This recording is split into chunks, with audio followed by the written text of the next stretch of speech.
Hello and welcome to the Quilt Addicts Anonymous Beginner Quilting video tutorial series. Today we're going to be talking about how to read a pattern. We're going to go through everything that you'll see in a standard quilting pattern, talk about seam allowances and what some of the common terms mean.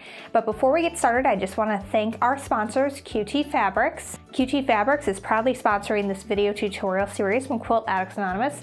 Make sure you check out their fabrics and join the fun over at qtfabrics.com. They imagine so you can create. So we're going to go through the free pattern that's included with this video tutorial series. You can go over to shop.quiltaddictsanonymous.com and search for Split 9 patch. This is a really basic pattern. It's not one that I came up with, but I wrote the instructions out in the sizes that you'll need in order to complete the quilt that we're making in this video tutorial series.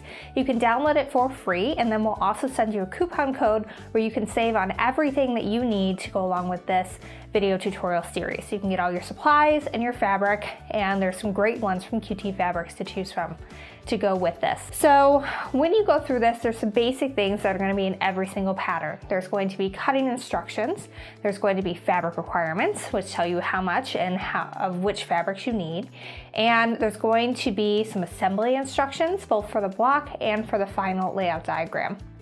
And it'll also tell you the finished size of your quilt. So that is really basic. Some patterns are really complicated and there's a whole lot more involved, but they all are still going to break down to have those same elements in them. This is a really easy pattern. It's one of the first blocks that most beginners start with, a Split 9 patch. It's pretty simple, and so that's why I chose it for this beginner tutorial series, because I wanted you guys to feel empowered when you're done with your quilt and not really frustrated because we picked a difficult pattern, but it's one that still looks pretty cool without a ton of extra effort. So let's walk through the pattern instructions, and I'm going to kind of show you what the different components are in this pattern, but keep in mind, if you're reading another pattern from a magazine or another designer, it may look a little different because everybody has their own style, but they're all going to have these same common elements, so you just have to look for those. So before we get started, a couple of things that you need to know. The biggest question I always get asked is, what does WOF mean? And you'll see it on all these. It'll say cut a strip of fabric by X inches by WOF. WF stands for width of fabric. And so if you've been quilting for a while, you know what that is, but if you are new to it, that's the selvage to selvage. So when you cut fabric off the bolt, there's this selvage that's at the bottom, and it has some information about where the pattern was made, what fabric line it came from, and it has a different bind to it. It's not the raw edge that's cut on the rotary cutter. It's the nice finished edge on the side of your fabric. And usually width of fabric is between 42 and 44 inches. So that's pretty standard for most quilting cottons. You're going to find it in that size frame. So let's go through this pattern, and make sure you go over to shop.quiltaddictsanonymous.com and search for the Split 9 patch pattern so you can download this and follow along with me as we go through this. Okay, so up here in ours, we have our fabric requirements. Now in my patterns, the fabric requirements are usually at the top. And so it will tell you, in this case, you need assorted focus fabrics, and that's 5 half-yard cuts. So a focus fabric is going to be these bright pieces here. So you can see there's 5. 1, 2, 3, 4, and 5. And so they don't necessarily have to be in the same colors that I have here. They just need to stand out against whatever your background is. So the background in my case is going to be black. So 1, 2, 3, and 4. Those are background squares, but background can be any kind of color. A lot of quilters stick with white or gray or cream because those are really safe colors to use as a background. It's basically, consider it like the negative space. So like when you're looking at an advertisement in a magazine, they'll have like a really big headline and a photo, but then there's also a lot of negative space, and that's what draws your eye to the big headline and the big photo.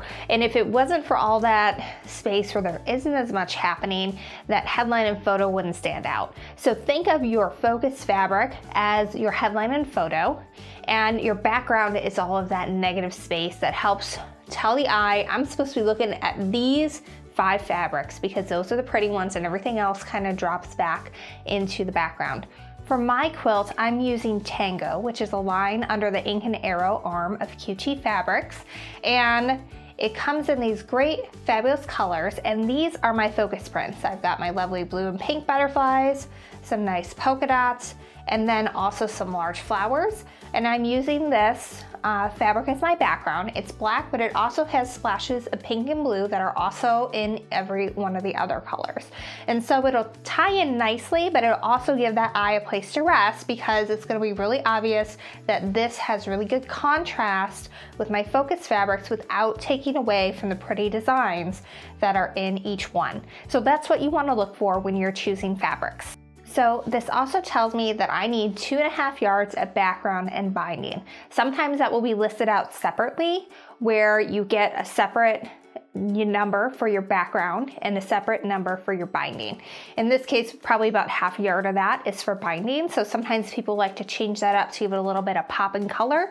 But since this was a beginner pattern, I wanted to make it as easy as possible. So I included those as one number. So when you go to the quilt store or when you're ordering online, all you need to do is go and say, okay, I need 5 focus prints, 5 of those ones that are really pretty that you want to show up really nicely, and 2.5 yards of whatever you want your background to be. And you don't want your background to be too loud or crazy in terms of busyness of the print, because otherwise the pattern doesn't show up.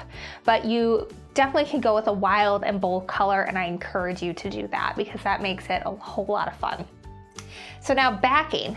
Backing, we'll talk about this and show you how to get your quilt all together later on in the video tutorial series, but that's the part that goes on the back of your quilt. So when you're all done, you're gonna have a quilt top, you're gonna have some batting, which is the warm fuzzy stuff inside, and then you're gonna have backing fabric, and you're gonna quilt all 3 of those layers together. Your backing fabric, some people will piece this, but for your first quilt, I suggest you just go with the recommendation of getting 4.25 yards of a favorite print. It doesn't have to coordinate with the top, but it's nice if it does. And then we'll show you how to seam that all together.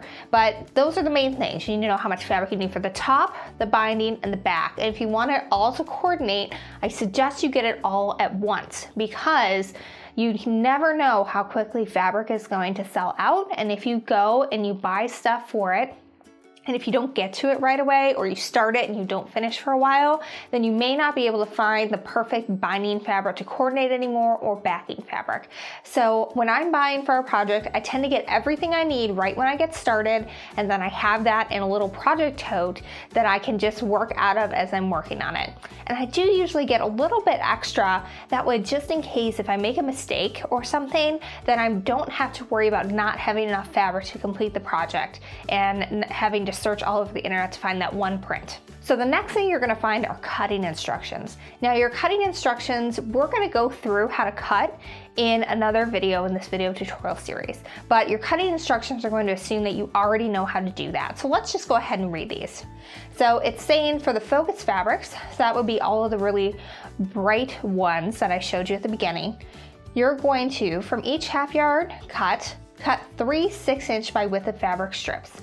So we're gonna go over cutting in the next video tutorial series, but what that means is you're going to take it, and from each one of those, you're gonna cut a strip that is 6 inches wide from selvage to selvage. That's what width of fabric means. WOF is width of fabric, and that's from selvage to selvage. So if I just lay this out here, can't quite see everything on the camera, but these are my selvages. One side is going to just have these perforated dots in it, and the other side usually has some information about the fabric. In this case, it has that it was June B for Ink and Arrow fabrics, and then it has these dots, and that includes all the colors that are included in that fabric, which makes it really great when you're mixing and matching fabric lines, so you know that this pink coordinates with another pink from another line that you're trying to put together. So what you're going to do is you're going to lay this out on your cutting mat, and you're going to cut. If I were to open this up, it gets pretty wide. So I'm gonna cut all the way from one end to the other. So you'll end up with a piece that's 6 inches by 42 to 44 inches wide, depending on how wide your fabric is. So after you cut your 6-inch by width of fabric strips, it also tells you to cross cut each strip into 6-inch squares, and you're gonna get 6 of them from each set. and that's going to be a total of 18. So what that means is from your focus fabrics, you've got 3 6-inch by width of fabric strips. Out of that, you're able to get 6 6-inch squares from each strip, and you have 3 strips, so 3 times 6 is 18, and that's how much you need in order to be able to complete this pattern. So cross cut, and I'll show you how to do this in the cutting tutorial, so go ahead and skip to that if you need to see this, is you, at the end goal is you end up with 6-inch squares, and that's what we need to do this pattern. So cross cut basically means you take your strip and then you're gonna cross cut it to whatever size it is that you need to make that quilt pattern. So then it goes back into your background and binding, and in this one it also tells you to cut 6-inch by width of fabric strips for your background, and then also you want to make sure you cut 7 2.5-inch by width of fabric strips for your binding. So that is 2.5 inches is kind of the standard beginner width for binding, and again we'll go over all that in a later video tutorial, but 2.5-inch by width of fabric means you're going to have a 2.5-inch strip that is 42 to 44 inches wide depending on how long your fabric is or how wide it is. So we'll go over all of that and cutting in another video, but today we're just kind of going through everything that you need to know when you are reading a pattern for the first time. So when I get a new pattern, the first thing I do is I will look at all those things. I'll look at how much fabric do I need, what different color combinations do I need, what are the cutting instructions, and then I'll read through all the assembly diagrams. And once I kind of have a handle on the fabric, then it makes it more sense to me on how it all is going to go together.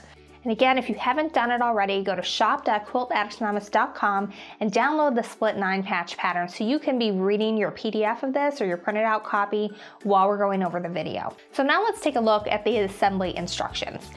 So these are pretty simple. There definitely are assembly instructions that are far more complicated than this, but again, this is a really simple pattern and we're gonna go through it step by step, but I kind of want to take you through it just at a real high level here so you can kind of understand what's going on. So what we're gonna be told here is that it's telling us what fabrics we need to start with. So we need 5 of our focus fabrics, 1 of each color.